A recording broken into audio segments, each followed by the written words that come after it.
Hello everyone, welcome to my YouTube channel Assamese Beauty Tips.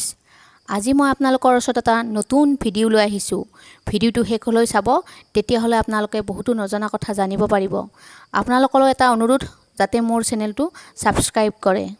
হাই বন্ধু বান্ধৱীসকল, আজি মই এটা সৰু ভিডিও লৈ আহিছো। যদিও এই ভিডিওটোৰ কিন্তু গুৰুত্ব গভীৰ, সেই ভিডিওটো আপোনালোকে অকনো স্কিপ নকৰাকৈ শেষলৈ চাব। বন্ধু বান্ধৱীসকল, হালধি হৈছে আমাৰ স্বাস্থ্য নিৰোগী কৰাত সহায় কৰাত এবিধ ঔষধি গুণসম্পন্ন সৰু গছ। লগতে ইয়াক সৌন্দৰ্য চৰ্চাত বহুলভাৱে ব্যৱহাৰ কৰা হয়। হালধি কেৱল ৰন্ধা বঢ়াতে ব্যৱহাৰ নহয়, ই আমাৰ শৰীৰৰ বিভিন্ন বেমাৰ, ছালৰ সমস্যা দূৰীকৰণত সহায় কৰে। সেয়ে আমি হালধি গছক অৱহেলা নকৰি যদি পাৰো ঘৰতে কেইজোপামান গছ নিৰূপণ কৰি নিজৰ স্বাস্থ্য আৰু সৌন্দৰ্য চৰ্চাত ব্যৱহাৰ কৰিব পাৰো। এতিয়া আহোঁ হালধিয়ে বিউটিৰ ওপৰত কিদৰে গুৰুত্ব প্ৰদান কৰিছে। 1 নম্বৰ, কেঁচা হালধি পিহি ছালত লগালে ছালৰ ৰং উজ্জ্বল হয়। ছালৰ পৰা নৌমাতাৰে ছালৰ পৰা বীজাণু নাশ হয়, বহুতো চৰ্ম ৰোগ নাইকিয়া কৰে। 2 নম্বৰ, মুখৰ পৰা বয়সৰ ছাপ গুচাবলৈ হালধিৰ ৰস 2 চামুচ, মৌ 1 চামুচ, লগত 1 চামুচ গোলাপ জল মিক্স কৰি 10 মিনিট লগাই ঠাণ্ডা পানীৰে ধুই দিব লাগে। পিছত মুখত আমাৰ থলুৱাভাৱে প্ৰস্তুত কৰা যিকোনো ক্ৰীম লগাব লাগে। এমাহমান কণ্টিনিউ লগালে ৰিংকেলছৰ সমস্যাটো একেবাৰে দূৰ হয়। 3 নম্বৰ, ৰদৰ পৰা হোৱা মুখৰ কলা দাগবোৰ গুচাবলৈ হালধিৰ ৰসৰ লগত সম পৰিমাণৰ দৈ মিক্স কৰি 10 মিনিট লগাই প্লেন পানীৰে ধুই দিব লাগে। ঠিক তেনেদৰে আমাৰ গাত যদি কলা চুম পৰে, এই পেষ্টটো 20 মিনিট লগাই মাছাজ কৰি ধুই দিব লাগে। এনেকুৱা কৰিলে সোনকালে আমাৰ ৰদৰ পুৰা দাগসমূহ সোনকালে আঁতৰি যায়। 4 নম্বৰ, ইয়াৰ উপৰিও আমাৰ গালত যদি শালমনৰ হোৱাৰ পিছত গাঁতবোৰ চিন ৰৈ যায়, তেতিয়াহ'লে চাউলৰ গুড়ি 2 চামুচৰ লগত কণীৰ বগা অংশ 1 চামুচ, লগতে কেঁচা হালধিৰ ৰস 2 চামুচ মিক্স কৰি 10 মিনিটমান লগাব লাগে।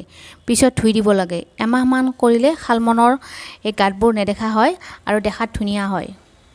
4 নম্বৰ, হালধিৰ ৰসৰ লগত গুড় মিহলাই খালে শালমন নোহোৱা হয় আৰু আমাৰ পেট খোলোচা হয়। 5 নম্বৰ, যদি আমাৰ মুখত বা অল বডিত বগা চুম পৰে, তেতিয়াহ'লে চাউলৰ গুড়ি 2 চামুচ, 1 চামুচ কলা তুলসীৰ পাতৰ ৰসৰ লগত কেঁচা হালধিৰ ৰস 2 চামুচ মিক্স কৰি লগালে সোনকালে সুফল পোৱা যায়। মুখত হ'লে 10 মিনিট লগাব লাগে আৰু বডিত হ'লে 20 মিনিট লগাব লাগে। পিছত আমি ভাল ময়শ্চাৰাইজাৰ বা বডি অইল লগাব লাগে। 6 নম্বৰ, ঘামচি হ'লে কেঁচা হালধিৰ ৰসৰ লগত সম পৰিমাণৰ দুবৰি বন মিহলাই 20 মিনিট মান ৰাখি ধুই দিব লাগে। ঘামচিৰ পৰা হোৱা জ্বলা পোৰাৰ পৰা সমস্যাৰ পৰা হাত সাৰিব পাৰি, লগতে ঘামচিও নোহোৱা হয়। বন্ধু বান্ধৱীসকল, যদি আমাৰ স্কিনত কোনো এলাৰ্জি বা স্কিনখন যদি চেঞ্চিটিভ হয়, তেতিয়াহ'লে আমি ডক্তৰ বা ভাল জনা বুজা থেৰাপিষ্টৰ পৰামৰ্শ অনুসৰিহে হালধি ব্যৱহাৰ কৰিব লাগে। হালধি লগাই কেতিয়াও আমি ৰ'দত বহি থাকিব নালাগে। এনেকুৱা কৰিলে আমাৰ স্কিনখন বহুত ডাঠ হয়। এতিয়া আহোঁ কি কি ৰোগত আমি কেঁচা হালধি ব্যৱহাৰ কৰি উপকাৰ সাধন হয়।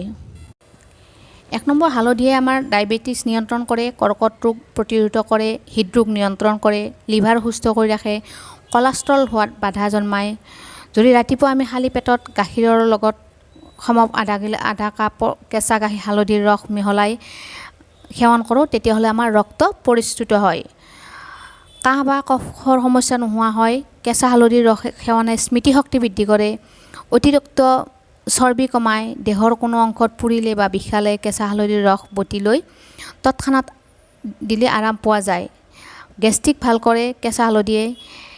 কেঁচা হালধিত এণ্টিভাইৰেল গুণ আছে আৰু কেঁচা হালধিয়ে ৰক্তহীনতা দূৰ কৰে। বন্ধু বান্ধৱীসকল, যদি আপোনালোকৰ শৰীৰৰ ভিতৰত কিবা প্ৰব্লেম থাকে, তেতিয়াহ'লে ডক্তৰৰ পৰামৰ্শ মতে আপোনালোকে হালধি ব্যৱহাৰ কৰিব। ডক্তৰে বাধা প্ৰদান কৰিলে হালধি সেৱন নকৰিব। প্ৰাথমিক পৰ্যায়ত আমি সকলোৱে কম বেছি পৰিমাণে হালধিৰ ৰস সেৱন কৰিব পাৰোঁ। যদি শৰীৰত কোনো ৰোগ বা ডাঙৰ সমস্যা থাকে, তেতিয়াহ'লে ডক্তৰৰ মতে মেডিচিন ব্যৱহাৰ কৰিব লাগে। প্ৰেগনেঞ্চিৰ সময়ত হালধিৰ ৰস কেতিয়াও সেৱন কৰিব নালাগে। আজি ভিডিঅ'টো ইয়াতে সামৰিছোঁ। ভিডিঅ'টো শেষলৈ চোৱাৰ কাৰণে অশেষ ধন্যবাদ জনাইছোঁ।